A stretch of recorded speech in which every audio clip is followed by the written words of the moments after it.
아, 지난주에 이어서 계속 같은 주제로 말씀을 드리겠습니다. 다음 주까지 할지 저도 아직 결정은 하지 못했지만 아마 하게 된다면 다음 주까지 이 주제로 말씀을 드리고 다다음 주부터 우리가 사도행전을 이어서 하도록 하겠습니다.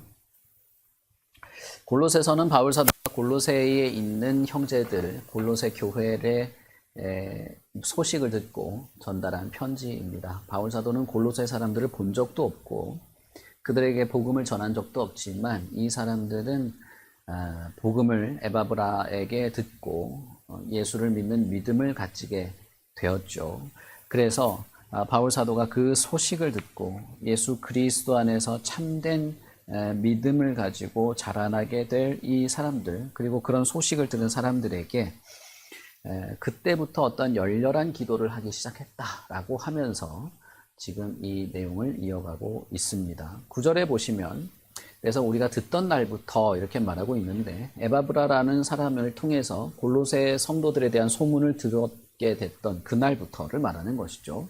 그때부터 바울과 여러 동역자들, 그래서 우리도 이렇게 말하는 것이죠. 그래서 바울과 여러 동역자들이 당신들을 위하여 지금 열렬히 기도하고 있는데, 그 기도의 내용은 당신들이 모든 신령한 지혜와 총명에 하나님의 뜻을 아는 것으로 채워지게 되기를 기도한다라고 하면서 기도의 내용을 시작하게 됩니다. 오늘 제가 말씀드리고 싶은 것은 이 기도의 내용 중에 일부를 지금 말씀드리고 싶습니다.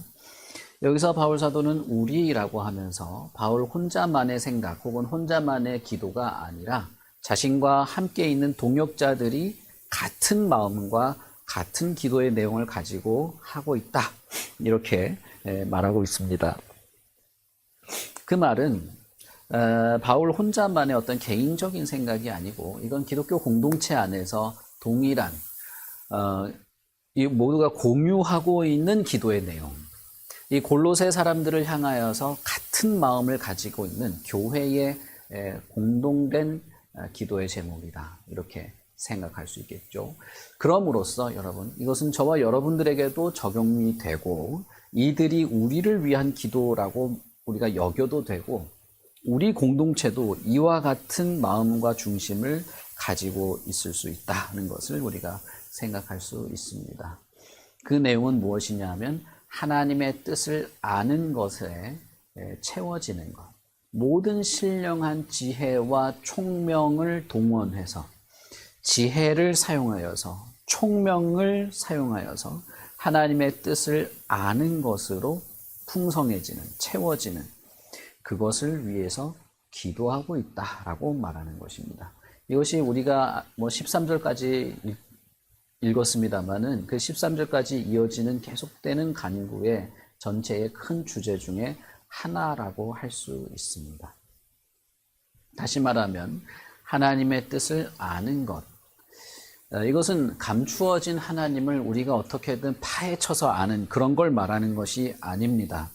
하나님께서 우리에게 알려주시고 있는, 하나님께서 우리에게 밝히신 그것들을 우리가 무지한 채로 있는 것이 아니라 그것을 알아가고 알려고 하고 그 아는 것으로 풍성하게 채워지는 그것을 말하는 것입니다. 그러므로 여기 있는 이 하나님의 뜻이라고 하는 것은 감추어지거나 이 암호처럼 숨겨진 것이 아니고 밝혀진 것입니다. 공개된 하나님의 뜻이죠. 결국 그것은 하나님의 모든 말씀 속에 공개되어 있는 하나님의 뜻을 우리가 알기를 바란다, 그것을 위해서 기도하고 있는 것이고, 사실상 이것이 하나님의 계획이자 하나님의 목표이기도 한 것입니다. 하나님이 왜 자신의 생각, 자신의 행위, 자신의 계획과 어떤 일들을 성경으로 기록해 놓으셨는가? 왜 수백 년의 시간을 걸쳐서 이 수많은 단어와 문장으로 기록하여서 남겨놓았는가를 우리가 생각해 볼 필요가 있습니다. 여러분, 우리는 하나님이 말씀으로 천지를 창조하셨다는 것을 알고 있죠. 그런 면에서 우리는 하나님은 말씀하시는 분이라는 것을 알 수 있습니다. 하나님이야말로 말에 무게가 있는 분이고, 말로써 자신의 생각을 전달하시는 분이고, 말로써 관계를 가지시는 분이십니다. 그렇기 때문에 우리가 하나님의 뜻을 안다 혹은 알려고 한다라고 할 때는 그분의 뜻이 기록된 말씀을 읽고 묵상하는 것이 중요한 것이죠. 모든 성도는 끈기 있고 규칙적인 성경 읽기와 묵상, 그리고 기도, 하나님의 뜻을 알게 해주십시오, 밝혀주십시오 라고 하는 기도를 하며 이렇게 하나님의 뜻을 아는 것, 하나님의 말씀을 알아가는 것이 매우 중요합니다. 이것은 바울만의 기도가 아니라 공동체의 기도였고, 이것은 공동체들이 가지는 독특성이라기보다는 하나님이 천지를 창조할 때부터 가지고 있는 하나님의 생각인 것이죠. 하나님이 에덴 동산에 아담과 하와를 창조하실 때부터 인간을 향하여 하나님이 가지고 계시고 있는 계획이 바로 이것입니다. 하나님의 뜻을 인간이 아는 것이죠. 다시 말하면 하나님의 형상으로 지어진 존재로서의 인간의 독특성이란 여기에 있습니다. 인간이 다른 피조물과 다른 것, 다른 여러 동물들이나 다른 생명체들, 피조물들과 다른 것이 여기에 있죠. 인간만이 하나님의 형상으로 지어졌습니다. 그렇기 때문에 하나님을 알아갈 수 있다는 것입니다. 어떤 생명체도 이렇지 않아요. 오직 하나님의 형상으로 지어진 인간만이 이럴 수 있는 것입니다. 우리는 태초에 하나님께서 말씀으로 온 세상을 창조하셨다는 것을 알고 있습니다. 바로 그런 방식으로, 말씀으로 창조하신 바로 그 방식으로 하나님은 우리에게 자신을 드러내십니다. 말씀으로 자신을 드러내신다 이 말이에요. 그러니 하나님의 형상을 가진 피조물인 인간은 하나님의 말씀에 귀 기울이는 것, 그럼으로써 하나님과 관계를 가질 수 있게 되는 것이고, 그것이 하나님이 인간을 창조한 창조의 목적에 부합하는 것입니다. 아담도 마찬가지죠. 아담도 하나님의 말씀에 귀 기울여서 하나님의 말씀을 듣고 묵상하는 것으로서 하나님과 밀접한 관계를 가지고 하나님이 아담을 창조한 목적대로 살 수 있었습니다. 그가 하나님과 소통을 할 때는 아담의 내면에 아무 문제도 없었습니다. 그래서 하나님이 주신 능력을 온전히 사용할 수 있었고 자신의 아내와도 아무 문제가 일어나지 않았죠. 오히려 그는 자신의 아내를 자신의 한 몸처럼 받아들였어요. 그리고 실제로 그랬습니다. 그러나 그가 하나님을 피해서 숨었을 때, 아담이 여러분 하나님을 피해서 숨었을 때를 생각해 보십시오. 하나님이 아담을 찾기 시작하자, 그를 부르시고 찾기를 시작하자 숨은 것을 우리가 알 수 있죠. 아담은 하나님의 말씀이 아담을 부끄럽게 만들었습니다. 자신이 부끄러운 존재임을 알게 됐고, 그리고 한 몸이라고 칭했던 아내가 귀찮고 불편한 존재가 되었습니다. 하나님이 자신을 부를 때 그 하나님의 말씀이 그를 부끄럽게 만들었을 뿐 아니라 이제는 자기 아내가 귀찮고 불편한 존재가 된 것이죠. 그 하나님의 부름에 바르게 응답하지 않게 되었을 때 그렇게 되었다는 것입니다. 그러므로 바울의 이러한 기도, 바울과 동역자의 이러한 기도는 하나님의 뜻, 하나님을 아는 것으로 채워지는 것은 결국 그 골로새 성도들, 더 나아가서 우리들과 어떤 하나님의 교회와 성도를 온전하게 하는 방식이요, 소망인 것을 우리가 생각할 수 있는 것이죠. 사실은 여러분, 인간이 인간다우려면, 저와 여러분이 온전하고 거룩한 성도로서 온전하려면, 하나님의 교회로 우리들이 온전하려면 유일한 것이 있습니다. 그것은 하나님의 말씀에 귀 기울이는 것입니다. 그것 외에는 없어요. 하나님의 말씀만이 유일한 소망입니다. 때때로 우리는 자괴감에 빠질 수도 있고 실망감에 빠질 수도 있고 혹은 죄악에 떨어질 수도 있고 열심히 사라질 수도 있으며 누구를 원망할 수도 있고 자신의 신세를 한탄할 수도 있고 수많은 잡다한 어떤 그런 어려움에 떨어질 수도 있습니다. 그럴 때 여러분 하나님의 형상으로 지어진 우리 안에 하나님의 은혜와 위로 혹은 궁극적으로 하나님의 형상이 온전히 회복되는 것 외에는 아무런 방법, 아무런 해결책이 없다는 것입니다. 거기엔 아무런 소망이 없습니다. 어떤 사람들은 자기 안에서 자기가 무슨 돌을 닦듯이 이걸 어떻게 해보려고 하는 사람들도 있는데 참 안타깝고 미안한 말씀이지만 자기가 그걸 어떻게 소화해서 어떻게 해서 어떻게 할지 거기엔 사실 소망이 없어요.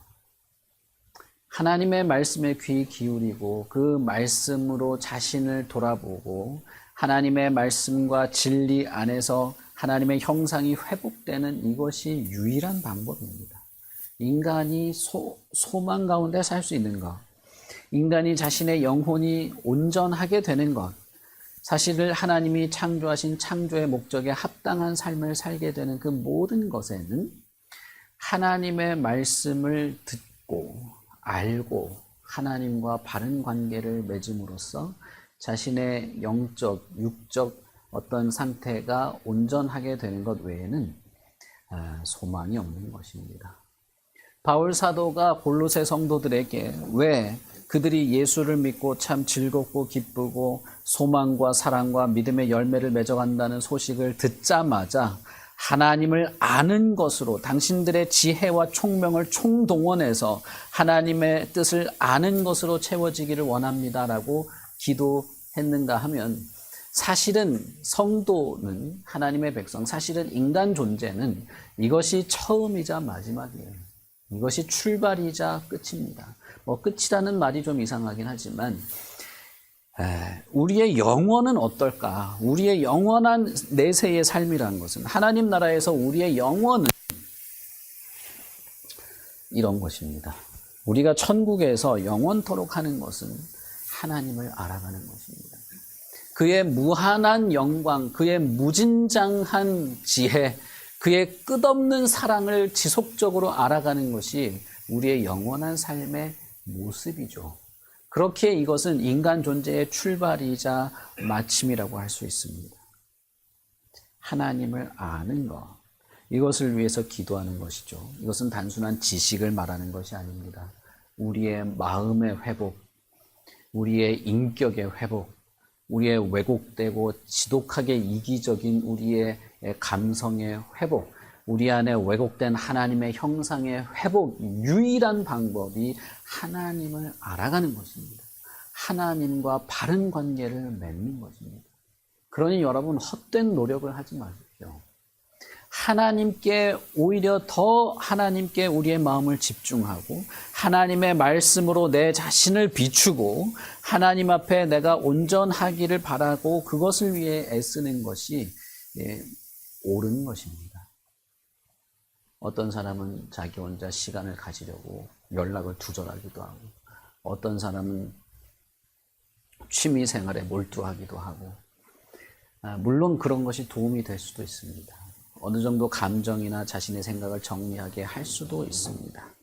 그러나 우리의 왜곡된 심성에서 벌어지는 그 모든 그 악취, 우리의 왜곡된 심성에서 벌어지는 그 모든 부정적인 어떤 생각들이나 태도나 마음의 어떤 그 모습들은 오직 하나님의 말씀과 진리, 그 앞에서 베풀어 주시는 하나님의 은혜를 힘입어야만 가능한 것입니다. 아담은 하나님을 피해 숨는 순간 그가 얼마나 부끄러운 존재로 떨어졌는지 알게 됐습니다. 그리고 자신과 함께 있던 아내도 불평의 대상, 불편한 인간으로 바뀌게 된 거죠. 결국 그가 하나님의 말씀을 피했을 때 그렇게 된 것임을 알 수 있습니다. 그러므로 우리가 지난주에 시편 말씀을 묵상했던 것처럼 그 시편 기자가 왜 그토록 하나님의 진리, 하나님의 말씀에 집중하고자 했는지를 생각해 볼 필요가 있는 것이죠. 바울 사도는 이어서 이렇게 말합니다. 하나님의 뜻을 아는 것으로 그렇게 풍성하게 채워지면서 주께 합당하게 행하고 범사에 하나님을 기쁘시게 하고 모든 선한 일의 열매를 맺게 하는 것으로서 하나님을 아는 것에 자라게 한다. 자라게 하기를 기도한다는 것입니다. 9절의 이 첫 번째 기도와 두 번째 기도는 거의 유사한 내용이죠. 그러나 바울은 하나님의 뜻을 알도록 먼저 간구한 다음 그것을 통하여서 하나님을 기쁘시게 하는 것까지 나아가는 것으로 기도하고 있는 것입니다. 하나님을 아는 것은 하나님을 기쁘시게 하는 삶으로 나아가게 되는 것을 포함합니다. 하나님을 알게 되는 것, 하나님의 말씀에 귀 기울이고 그 말씀을 묵상함으로써 하나님의 뜻을 분별하며 그분의 마음을 기쁘게 하기 위하여 자신을 쳐서 복종시키기까지 하는 것. 하나님을 기쁘시게 행하는 일은 어디 가서 불이웃 돕기 말하는 게 아니에요. 그것도 포함하겠죠. 그러나 하나님의 기쁨을 위하여서 내가 어떤 것을 실천하는 모든 것을 포함하는 것입니다. 이것은 인간이 할 수 있는 가장 선한 일 중에 하나이고 이것을 하나님은 당연히 요구하십니다. 그리고 그렇게 함으로써 바울 사도는 하나님을 아는 것에 자라게 하도록 다시 한번 하나님을 아는 것을 말하고 있죠. 여기서 바울 사도가 말하는 것은 지속성을 말하는 것입니다. 하나님의 뜻을 아는 것, 그렇게 함으로써 하나님을 기쁘시게 하는 것, 그렇게 함으로써 또한 하나님을 아는 것에 자라나는 이 선순환과 지속성을 말하는 것이죠. 사실상 골로새 성도들은 어떤 선한 열매를 이미 맺고 있었습니다. 그래서 바울 사도는 그 앞단락에서 이런 풍성한 열매, 이미 그들의 삶 속에 하나님을 기쁘시게 하는 선한 열매가 맺혀지고 있음을 기뻐하고 감사하고 있습니다. 소망과 믿음과 사랑의 열매로 인하여서 바울이 나는 무척 기쁘다라고 이미 말했죠. 그러나 그럼에도 불구하고 바울 사도는 그들의 삶 속에서 하나님을 기쁘시게 하는 이 모든 일들이 지속성을 가지게 되는 것, 그리고 하나님을 아는 것에 자라나는 이것이 더욱 온전하게 세워지는 것을 위해서 또한 기도하고 있다는 것입니다. 하나님을 아는 것에 자라나는 것, 이 성숙과 성장, 이것이 하나님을 아는 것에 반드시 필요합니다. 우리는 어제까지만 해도 마음이 좋았을 수가 있어요. 하나님도 좋고 성도들도 좋고 예배도 좋고 다 좋을 수 있습니다. 그런데 오늘은 전혀 아닐 수도 있어요. 오늘은 전혀 하나님도 귀찮고 성도들도 저 사람이 하는 말도 듣기 싫고 헌신과 봉사도 내가 이걸 왜 이러고 있는지 모르겠고 나만 죽도록 고생하는 것 같고 그럴 수도 있습니다. 그런데 여러분 안에서 우리뿐 아니라 다 인간은 다 비슷하고 똑같은데 우리 안에서 그것을 해결할 방도가 없어요. 인간은 정말 지독하게 이기적입니다. 얼마나 이기적이냐면 다른 사람을 파괴시키면서까지도 자기의 이기심을 채우는 것이 인간이에요.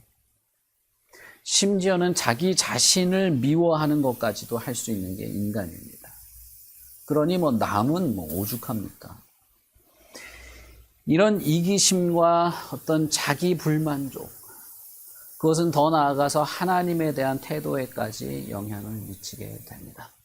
그래서 기쁨으로 헌신하는 것을 뒤바꿔서 불평하면서 헌신할 수도 있고 오히려 자신의 헌신이 뭐라도 되는 것처럼 생각하거나 자신이 이토록 불편하면서 이렇게 공동체를 섬겨야 되는지 고민하는 이상한 생각에 빠지기도 합니다. 그것은 자라남이 없기 때문이에요. 자라난다는 것은 연속성과 신실성을 포함한 말입니다. 이 지속적인 성장, 하나님을 아는 것에 자라남이 없을 때는 그는 오히려 자신이 알고 있는 얼마 안 되는 그 지식을 가지고 파괴를 일삼을 수도 있습니다. 공동체를 타락으로 물들일 수도 있는 것이에요. 그러므로 이것은 무척 중요합니다. 시편 기자가 하나님의 말씀, 그 하나님의 말씀은 정직할 뿐 아니라 완전해서 내가 그 하나님의 말씀에 어울릴 만큼 나도 정직하고 나도 완전하고 싶어서 하나님의 말씀을 묵상하니 그 말씀이 어찌나 단지 모르겠다고 말했던 그 말은 허언이 아닙니다. 그 말은 비유가 아니에요.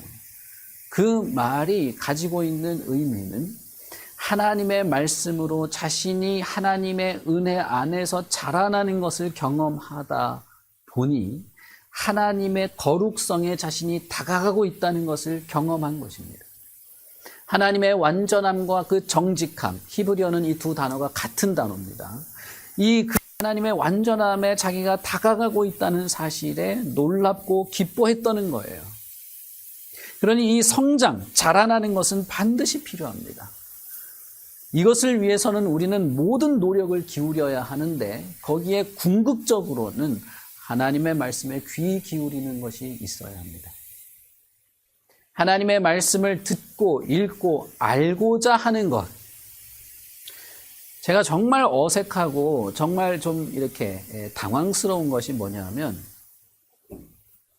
하나님의 말씀은 이렇게 알아가고 알고 그 풍성한 하나님의 말씀 속에서 자신은 계속 더 낮아져가는 이것이 지속되어야 하는데 이것이 어느 순간 멈춘다는 거예요. 멈추는 걸로만 끝나지 않고 알아가고자 하는 노력에 대해서 귀찮아하거나 자신이 알고 있는 얼마 안 되는 그 지식이 마치 대단한 것처럼 말하거나 하나님의 말씀을 알기 위해서 수고하는 노력에 대해서 불평하기 시작한다는 것입니다. 이건 여러분 우리가 성장을 어느 순간 멈췄다는 어떤 증거입니다. 여러분 그러니 어렵다, 힘들다, 양이 많다 이런 말은 정말 조심하셔야 됩니다. 우리 저기 밖에 우리 주일학교 아이들도 있지만 주일학교 아이들도 어렵고 많고 힘들다 이런 소리 하거든요. 우리가 볼 때는 이게 왜 얼마나 재밌는데 이렇게 말할 수 있을지 모르죠. 주일학교 우리 중등부 수련회 갈 때 거의 300페이지 넘는 책인데 이거 우리가 다 읽을 거야. 이럴 때 아이들은 읽을 거라는 기대조차 안 하고 갔어요. 내가 가자고 하니까 억지로 진짜 도살장에 끌려가는 어린 양처럼 끌려갔습니다.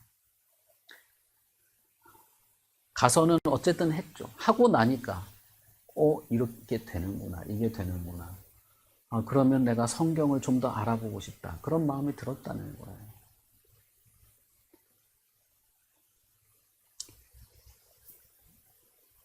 저는 이것에서 우리는 어떤 생각의 전환이 필요하다는 어떤 생각을 합니다.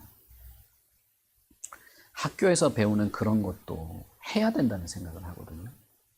중고등학교 가서, 대학교 가서, 요즘에는 직장에서도 공부를 하지 않습니까? 그걸 해야 된다는 생각을 해요. 그런데 하나님에 대해서는 귀찮아한단 말이에요. 어렵다는 얘기를 하고, 무슨 말인지 모르겠다고 하고, 양이 많다는 이야기를 한단 말입니다. 여러분,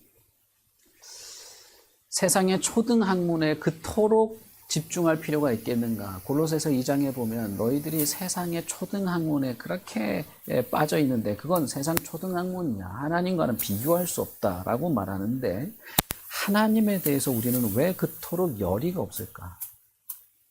하나님을 알아가는 것에 대해서는 왜 그토록 수준을 낮춰야만 할까? 제가 사실 어저께 마음에 깊은 어떤 회개를 한 것이 있습니다. 저희가 이제 다음 달부터 조직신학을 책을 가지고 하려고 하는데 어쨌든 이거를 단순화하고 어쨌든 이걸 좀 양을 줄여보려고 제가 무척 애를 썼단 말이에요. 근데 어저께 이렇게 대화를 하는 도중에 그런 생각이 들었던 것이죠. 학교 다니면서, 중고등학교 다니면서 어깨가 부러져라고 책가방에 메고 다니고 할 때는 그거는 그래도 해야 된다는 생각을 했으면서, 하나님에 대해서는, 말씀으로 천지를 창조하신 분에 대해서는 왜 그렇게 부담스러워하는가라는 것입니다. 여러분, 이건 안 되는 겁니다. 하나님의 부름을 피해서 바위 뒤에 숨은 아담과 뭐가 그렇게 다르겠습니까? 하나님의 말씀에 귀 기울일 때에야 우리는 하나님과 바른 관계를 맺게 됩니다. 그래야만 우리 안에 하나님의 형상이 회복됩니다. 하나님의 형상이 회복됨으로써 우리는 바른 마음과 정직한 영, 하나님의 은혜 안에서 다른 영혼을 도우며 섬기며 살아갈 수도 있게 되는 것입니다.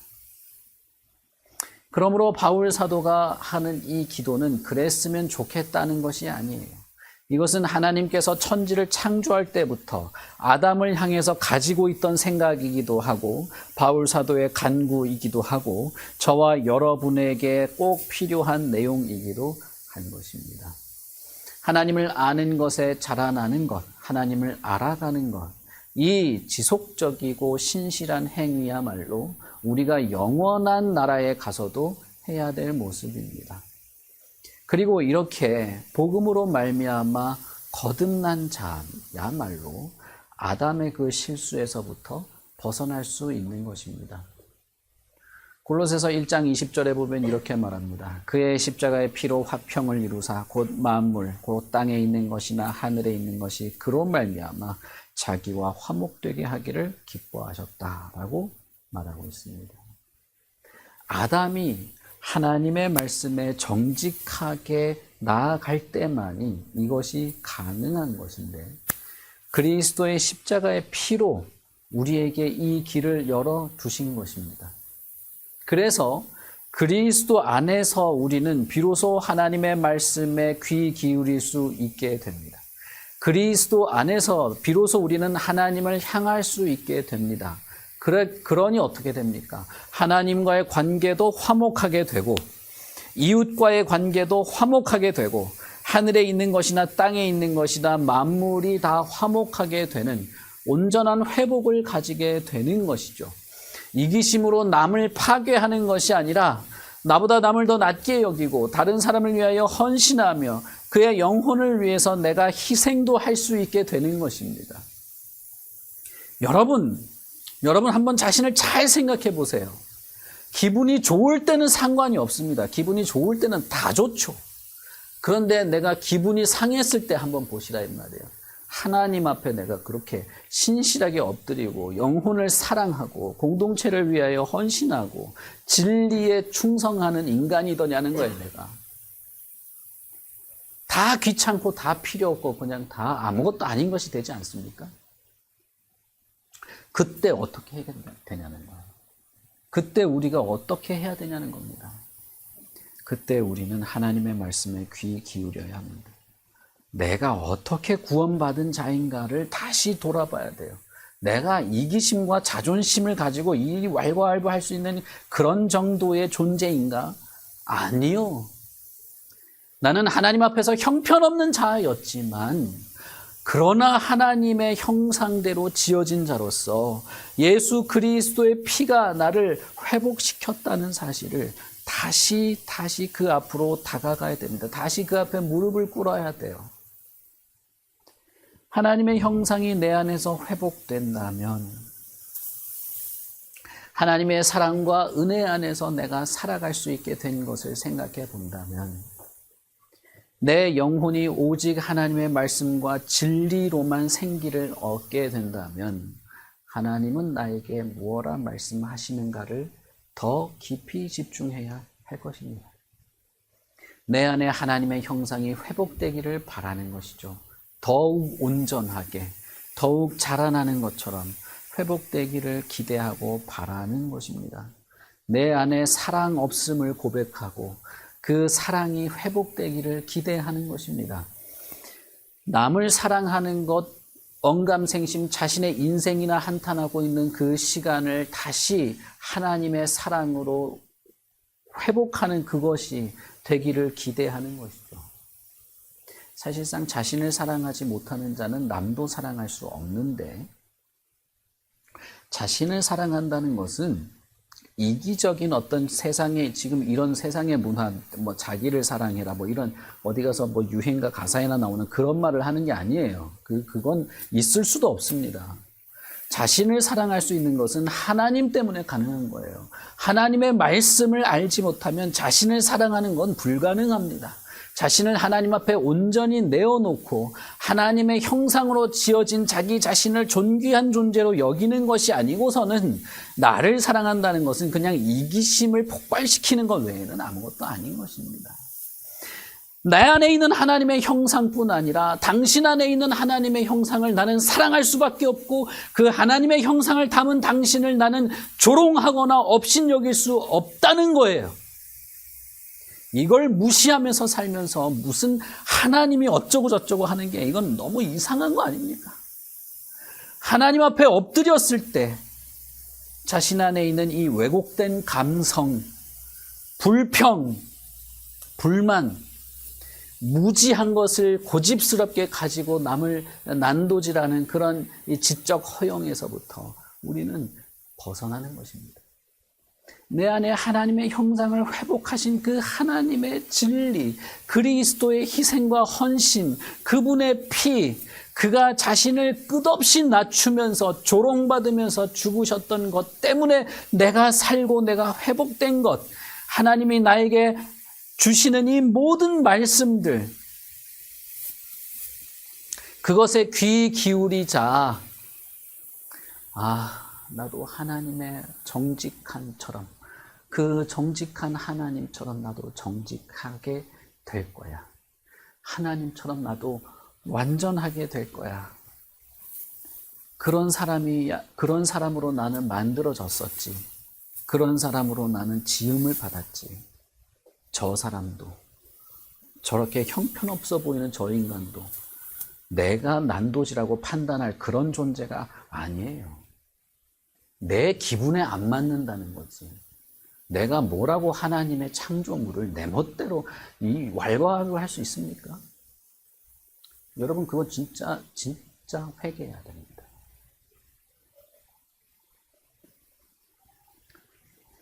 그의 십자가의 피로 우리는 하늘에 있는 것이나 땅에 있는 것이나 모든 것과 화평하게 될 정도로 우리를 하나님과 화목하게 하십니다.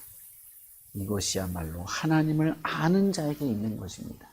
하나님을 아는 자, 하나님을 알아가는 자,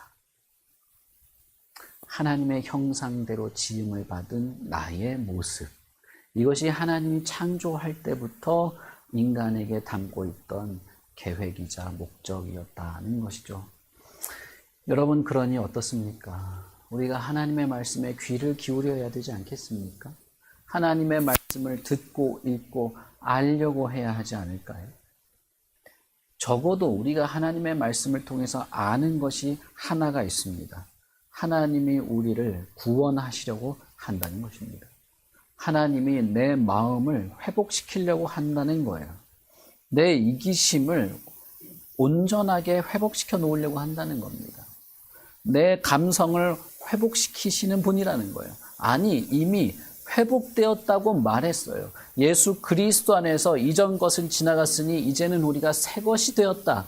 너는 물과 성령으로 거듭난다라고 말했습니다. 그러니 여러분, 우리는 내 왜곡된 감성에 자꾸 빨려 들어가는 그런 실수와 속임에 빠질 필요가 없어요. 여러분, 골로새서를 한번 잘 읽어보십시오. 세상의 초등학문에 속지 말으라고 말해요. 그것에 자꾸 빨려 들어가고 거기에 자꾸 속아 넘어갈 필요가 없어요. 나는 그런 존재가 아닙니다. 사실은 예수 그리스도를 믿는 순간부터 우리는 완전히 새로운 존재예요.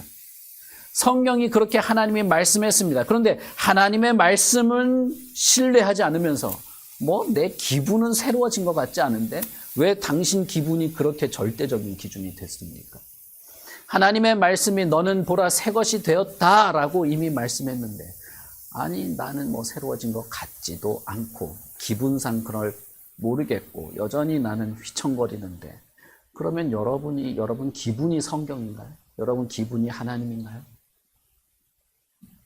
만약에 저와 여러분이 예수 그리스도를 인격적으로 만나고 그분의 구원의 은총을 사모하고 내 영혼이 구원받기를 바라는 것이 진심이고 기필코 예수 그리스도를 나의 주요 구주로 믿으신다면 여러분은 여러분 자신에게 새롭게 어떤 역사를 시작하신 하나님의 역사가 있다는 사실을 받아들이셨을 겁니다. 예수를 믿는다고 하면서도 자꾸 자기 기분을 가지고 우왕좌왕하는 것은 글쎄요. 예수님이 하신 말씀을 신뢰하는 것이 맞을까요? 예수 그리스도를 믿는 믿음 그리고 그분에 대한 이해는 자라나고 깊어지고 견고해지는 것인데 그 근거는 어디 있는가? 여러분의 기분에 달려있는 게 아닙니다. 하나님의 말씀에 귀 기울이고 그분의 말씀을 귀담아 듣고 이해하고 알아감으로써 되는 것입니다. 그리고 그 이해하고 안 것을 따라 살아갈 때 하나님을 기쁘시게 하고자 하는 내 마음의 진심이 드러나게 됩니다. 아, 내가 이 마음이 진심이야. 내가 사람들한테 조롱당하기도 하고 오해받기도 하지만 그러나 하나님의 마음을 기쁘시게 하려고 하는 이것은 나에게 멈추게 할 수 없어. 그것을 우리는 확인하게 되는 것입니다. 바울의 말대로 진리의 터 위에 굳게 서서 복음의 소망에서 흔들리지 않게 되는 것이죠. 바울 사도는 11절에서 그 영광의 힘이라고 말합니다. 이것이 영광스러운 힘인 것은 저와 여러분의 마음을 변화시킬 수 있기 때문입니다. 인간의 영혼에 작동하는 힘은 이것밖에는 없어서 이것은 영광스러운 힘입니다. 우리의 왜곡된 심성과 자아와 이기심과 오만함과 무지와 무능을 바꿀 힘이야말로 이것입니다. 우리는 오직 그리스도의 복음이 우리의 영혼을 새롭게 함을 믿습니다. 그리스도 안에서 우리는 새로운 사람이 되고 거듭난 자로서 살아가게 됩니다. 그러니 이 하나님의 영광스러운 능력을 의지해서 우리의 죄악된 욕구나 불안이나 불만이나 냉소나 무관심과 우리는 싸워나가는 것이지 그것에 빠져서 허우적거리는 것이 아닌 것입니다. 말 그대로 진리의 터 위에 굳게 서서 복음의 소망에서 흔들리지 않는 것이야말로 우리는 구원을 이루어가는 것이 될 것입니다. 여호수아에게 하나님이 권면하셨던 것처럼 진리에 바르게 서는 일에 있어서는 강하고 담대하라. 시편 기자처럼 꿀송이보다 더 단 마음, 말씀으로 마음과 생각을 지키시는 하나님을 바라보게 되는 것입니다. 12절과 13절의 내용은 이 모든 기도의 결론과도 같은 내용인데 결국 무엇인가요? 나라는 사람은, 나라고 하는 존재는 하나님이 처음 이 세상에 존재하게 할 때부터, 아니 그 이전부터 하나님이 갖고 있는 계획과 목적이 있었는데 하나님을 기쁘시게 하는 삶, 거룩한 아들의 나라에서 사는 바로 그 삶, 그것이 하나님이 우리를 구원하시고 거룩하게 하시는 궁극적인 목표라는 것이죠. 여러분, 우리는 최소한 골로새서에서 이 하나님의 말씀을 읽었습니다. 그리고 이 말씀이 하나님의 말씀으로 성경에 기록된 것인 줄 믿습니다. 그러면 우리는 이 사실을 받아들여야 됩니다. 하나님은 내가 하나님의 사랑하는 아들의 나라에서 살기를 바라고 있구나. 그러면 나는 그렇게 살아갈 수 있는 사람이구나라는 것입니다. 오직 예수 그리스도 안에서 거듭난 자. 그렇다면 하나님의 말씀에 귀 기울이고 하나님의 말씀을 진심으로 행함으로써 그를 기쁘시게 하고 빛 가운데서 살아가는, 하나님께 감사하며 살아가는 그런 자로 살고 싶다. 그런 자로 살아가야겠다. 나를 사랑하고 나를 존중할 뿐 아니라 남도 사랑하고 남도 존중하는 자로 살아가야겠다. 내 감정의 찌꺼기를 해소하려고 남을 욕하고 원망하고 여기에서 벗어나야 되겠죠. 내 헌신과 수고가 어느 순간 원망과 불평의 이유가 될 때 우리는 교회를 욕하는 건 너무 쉬워요. 그건 본능처럼 쉽습니다. 그러나 내가 하나님 앞에서 엎드리는 건 잘 안 하게 되는데 그걸 바꿀 수 있게 됩니다. 거룩하신 예수 그리스도의 그 은혜로우신 피, 십자가에서 나를 위하여 죽으신 그것이 나로 하여금 하나님의 거룩한 자녀로 살게 한다는 사실을 믿으십시오. 그러니 나는 지금 여기서 허우적거릴 인간이 아니라는 거예요. 나는 이런 인간이 아니야. 나는 이런 존재가 아니야.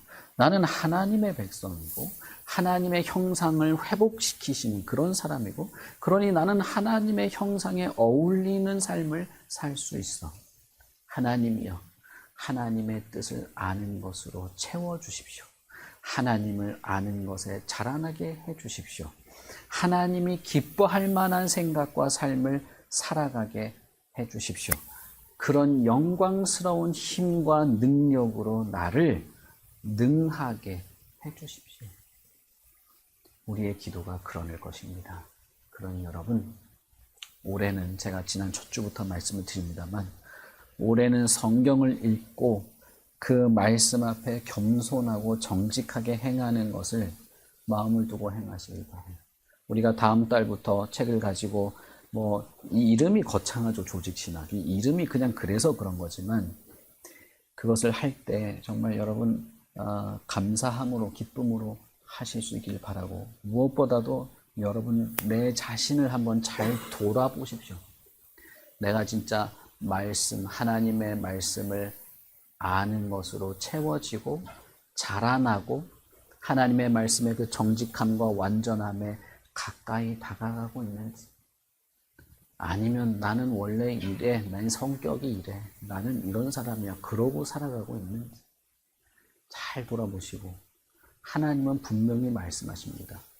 하나님의 말씀 앞에 엎드리라는 거죠. 우리 같이 기도하겠습니다. 우리 말씀을 생각하시면서 우리 잠깐 한 1, 2분만 같이 기도하겠습니다.